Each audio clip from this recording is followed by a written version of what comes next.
Welcome back to New Rockstars. I'm Eric Voss. In Venom, Let There Be Carnage is a new trailer that lets there be plenty of carnage, with Venom doing an impression of us whenever Sony releases a No Way Home trailer. Oh shit, that is the Raimi one! Get vaccinated and we can revert coming this fall to coming this September and save Christmas by keeping No Way Home on schedule too! Sure, I'll drink that Kool-Aid. Oh yeah! I'm gonna break down this trailer frame by frame for all the hidden details that you might have missed, including the ways this film will fuse or refuse to fuse to Sony's other Spider-Man titles. This video is brought to you by OnePlus and their Nord line of phones. They have a wild new launch video that you're gonna have to see to believe, and I'm gonna be reacting to it later this video. We open with Eddie on his Ducati. He did have a motorcycle in the first movie, but not a Ducati. And notice how Venom controls his hands as he drives, similar to how Eddie let Venom Jesus take the wheel in his previous chase. Now, Eddie's helmet is a matching red with a black visor, and his motorcycle jacket is black with blue stripes and one red stripe, all of which could be part of a color scheme to reflect his relationship with Cletus, Kasady, and Carnage. Venom in the comics is black with a blue outline often, and Carnage is of course red with a black outline. And this movie revises Carnage's origin story from Eddie's symbiote producing an offspring that fuses with his cellmate, Cletus Kasady, to instead now be the result of Cletus biting Eddie and getting Eddie's symbiote-infused blood in his system. I have tasted blood before, and that is not it. What's mine is yours, and what's yours is mine. And maybe this color design is that you got your chocolate, my peanut butter, you got your peanut butter, my chocolate idea, with Carnage's early form still having that black in his face, before he appears to go all red later on, almost like he begins similar to the 1999 mummy who still must feast to reach his final complete form. Meanwhile, after the bite, those bits of red in Eddie's costuming are reflecting the way Kasady has left him with some internal psychological bleeding. Venom chews on this tire chew toy marked Snooki, not spelled like Nicole Polizzi spells it, but like Snooki's Cookies. Also looks like a tire that might have been used as a buoy on the side of a boat that might have been named Snooki. Eddie warns Venom that they'll be dragged off to Area 51. And interesting of Eddie to mention Area 51 existing in this universe because Area 51 was the subject of a blog post on J. Jonah Jameson's Daily Bugle website that was released by Sony. Now, as we still wait for a trailer for Spider-Man No Way Home and speculate on the ways Loki and Sylvie busted up the MCU's sacred timeline into a multiverse, we gotta admit, J.K. Simmons showing up as J. Jonah Jameson in Far From Home with no explanation could be one way alternate universe crossovers could have already been happening in the MCU, and thus could signal Sony and Marvel's plans to justify how these crossovers are happening. That's not to say Venom Let There Be Carnage will be in the MCU. No, I don't think that's going to be the case.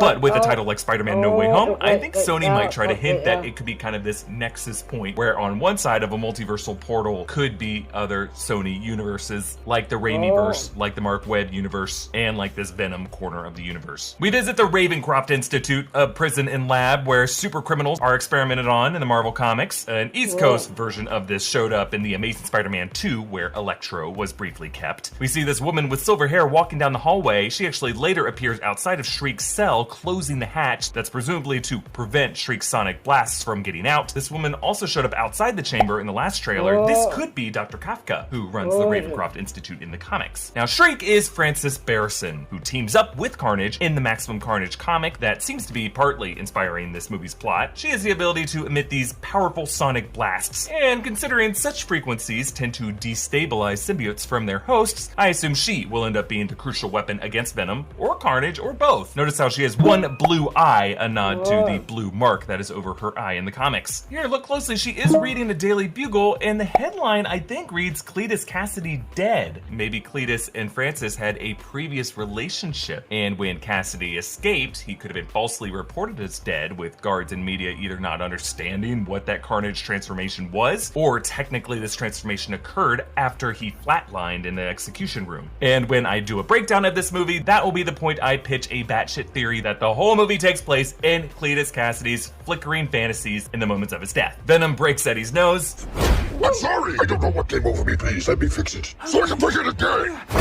You are a loser. And you can see how Eddie's crooked nose straightens itself from the inside, similar to the way Venom straightened Eddie's broken limbs in the first movie. Then this crime scene where Eddie is being interviewed by media. Now, Eddie's interviews with Cletus Kasady seem to have led to discovery of bodies of Cletus Kasady's past victims, making the police look bad and making Eddie more of a star for the Daily Bugle. And we see Eddie working on that story on his laptop, Daily Bugle West Coast Edition, since of course it is based out of New York. Inside the mind of serial killer Cletus Kasady. We get inside the mind of Cletus Kasady, the famous serial killer of our country, in this exclusive report that delves into his dark past, investigating his motives and madness. The masthead and logo are the same as the design we saw in the Sam Raimi Spider-Man movies, unlike the InfoWars design of the website in the MCU. Now, of course, the Raimiverse already had a Venom, and the Andrew Garfield Mark Webb had a Daily Bugle and a J. Jonah Jameson, who appeared only in angry emails in Peter Parker's inbox. On the left side of the screen, you can see that Eddie has an actual account with the Daily Bugle server, meaning that he is working for them full-time now. Among his notes are some of Cletus Kasady's drawings, with a tree in a church similar to the sketches he made on the walls of his prison cell. And on the tree is the quote, "To thee the strife was given between the suffering." This is a line from Prometheus, an 1816 poem by English poet Lord Byron, which is a celebration of the Titan from Greek mythology, who stole fire from the gods to benefit mankind. It romanticizes his defiant struggle against the gods' wrath as he brought mortals and immortals closer in status. Similarly, with a title like Let There Be Carnage, a paraphrase from the book of Genesis, Kasady sees himself as a god figure, seeking to immortalize himself by stealing a power that came from the heavens. Similarly, on his prison cell wall is a quote from Mary Shelley's Frankenstein, title also known as The Modern Prometheus, which was written in the same English Romantic literary era in 1818, exploring a similar subject matter of mankind defying mortality and producing this suffering, lonely Promethean figure. Now, OnePlus and their Nord line have made a name for themselves as the affordable giant killers of the smartphone world. They just launched their latest and most important product, the Nord 2 phone, with an insane launch film called Nord of the Ring.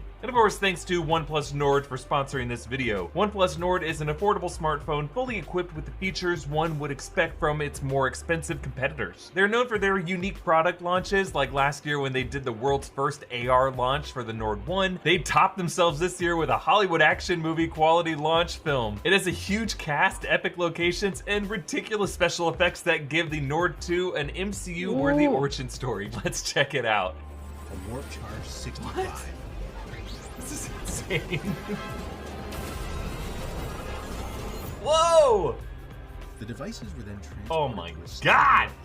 Yes, I love that a mad scientist gave the phone an advanced charger. And that's a solid mad scientist laugh, by the way. Oh my god. The scientists tried desperately to hide from their captors.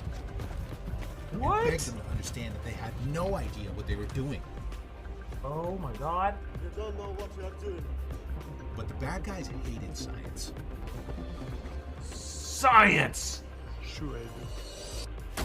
Oh my god! Which is too Oh bad. my god! What? Very No. exciting. What is this? No, what? Did you just shoot that scientist in the head? Did not expect that from a smartphone launch video. I also noticed some homages to Raiders of the Lost Ark, John Wick, and Guillermo del Toro energy, and a bunch of other different genre elements there. It's a fun video with a great sense of humor to go along with the cool special effects. Go watch this film for yourself on the Nord channel, which is linked in this video's description, and check out their product link down there as well if the Nord 2 is available in your area. Kasady says, People love serial killers. correctly observing that this latest craze of true crime genre and documentary series and podcasts, society really has this dark fixation with famous sadistic psychopaths. Kasady bites Eddie on his hand, the same place that Peter Parker famously gets bitten to get his powers, though in this case the power transfer goes to the biter. And in the other trailer, Kasady kills a spider as he writes these postcards to Eddie, which looks like he's writing it in his blood, which might be how this relationship grew prior to the cross-contamination. Kasady helps Eddie grow in his journalistic fame, so now Kasady feels like Eddie owes him something. Carnage stops Kasady's execution. You can see it leaking across his eyeballs in these red ink stains, actually similar to the bluish-blackish ones in Eddie's eyes in the previous film, and then bursting out of his chest and his hands in these red tendrils. And listen closely to this moment. Yeah, there's that little squeak at the end of the roar that you can also hear later during the prison shootout. yeah, it doesn't sound like a pained whine released by a wounded animal, but rather a high-pitched demonic squeal made by something whose vocal cords are mid-transformation, like a windpipe being turned inside out. And Kasady morphs into Carnage. I love how at first it drains his eyeball to form this bulbous form of a Carnage eyeball, all while tugging out the side of his mouth that he opens to release Carnage's thick, gross tongue as if this is all tearing out from Kasady's scream. He spends a lot of time in this church, which seems like a nod to the level of the Maximum Carnage game, but I believe there also might be some influences from the more recent Absolute Carnage comic series, which featured Carnage taking over a cult worshipping the symbiote Clintar deity of Null and puppeting the unfortunate homeless of San Francisco as these drones as he forms his Church of Carnage. Now, the previous trailer showed Stephen Graham's character, Detective Mulligan, in his office with a map of San Francisco's Tenderloin district, known for its high population of homeless people, with a few incident markings on those blocks. By the way, it is believed that Mulligan could be Patrick Mulligan, a cop who, in the comics, gets infected with an offspring of Carnage to become the character Toxin. Carnage helps Kasady escape prison. You can see as guards are closing in, one of Carnage's tendrils in the background suspend one dude high in the air. These guards shoot at him, and he opens a hole in his chest to let the bullets sail through and hit the guards behind him. But this also shows how Kasady isn't like floating inside Carnage wearing him like a suit, but rather his flesh is fully infused with the symbiote matter. That's why Venom freaks out when Carnage is a red one. It signals to him that Kasady has fully given over his blood to the symbiote, making them one, a stronger and more lethal connection than the give and take of Eddie and Venom's relationship. Carnage pins his prison guard and gives him a Franchi. I can't really tell if he's feeding on his organs or using the spiky tendril of his tongue to whisk it all up. And then this title card says this fall. A bit worrisome since the release date is supposed to be September 24th in the US, September 15th in the UK, making some of us a bit concerned that maybe rising cases of the Delta variant might delay the release. No, this does not mean Spider-Man No Way Home will get pushed. I just think Sony is keeping their options open for Let There Be Carnage. Carnage faces a helicopter with his tendrils wrapped around, it looks like his convertible there. Now, Kasady appears sitting next to Francis in this car in the other shot, and then there's a third shot showing Francis using her sonic blast to blow out the windshield at someone while pieces of Carnage are wrapped around this car. I assume this is all part of their escape from the Ravencroft Institute, which you can also see as Carnage's arms explode out of the hatch of Francis's cell, and another shot where it tears down that same Ravencroft hallway. Then a close-up shows a framed photo of Annie with the cat from the first movie named Mr. Belvedere. Now the hand holding that frame has that engagement ring, making this Annie, so maybe Eddie returned this photo that he had of Annie as a way of signaling that he is moved on, and that he's okay with her engagement to Dan. And then this great moment where Venom reacts to Carnage. Oh, shit! Where you going? That is a red one! You need to come out right now. I will let you eat everybody! Promise! I promise! Oh, yeah! Yes, it's a bit similar to Hulk's refusal to take the reins from Bruce Banner in Infinity War, but here, yeah, Venom clearly fears Carnage and Kasady's pure blood symbiosis compared to his weaker hold on Eddie. Now, I love this detail. Eddie's Mumford Phys Ed Department shirt with his Detroit Lions jacket is a nod to another famous Eddie, Eddie Murphy in Beverly Hills Cop 2. And when Eddie says, "I'll let you eat everybody," he is referring to multiple enemies that they're about to face. And if you look closely on the far end of the church on the altar beside Kasady, there is a dark figure standing beside him. That must be the final form of Shriek. We also get this pretty gnarly close-up of Carnage's head. Notice the texturing on his tongue, all these black pockmarks like it is decaying. And then the contouring of his eye socket, it is jagged, just like it is in the comics. Like someone took their fingers and dipped it in white paint and just smeared it on the back of his head. Then we see Kasady doing a little victory dance outside San Quentin, and then robbing what looks like Mrs. Chen's store. The cashier could be her son, but more importantly, this means Kasady is in Eddie's neighborhood. Security feed on the screen nearby shows outside, including that red convertible that he's been driving around in. And then this montage of the fight between Venom and Carnage. Carnage's appendages pin Venom against the wall of a church, putting him in a Christ pose, meaning he might try to execute him via crucifixion in this church. It's a bit appropriate there. Eddie and Annie meet at that restaurant that they dined at in the 2018 film, and her engagement ring. If you compare that to the one Eddie gave her in the previous film, now that center stone is surrounded by a double halo and has stones on the band. It's just a way more expensive version of the ring that Eddie got her, which might be why Eddie and Venom take it so personally. You can support New Rockstars by checking out our many great merch options at newrockstarsmerch.com. Follow me on Instagram and Twitter at EAVoss. Follow and subscribe to New Rockstars. Thanks for watching. Bye-bye.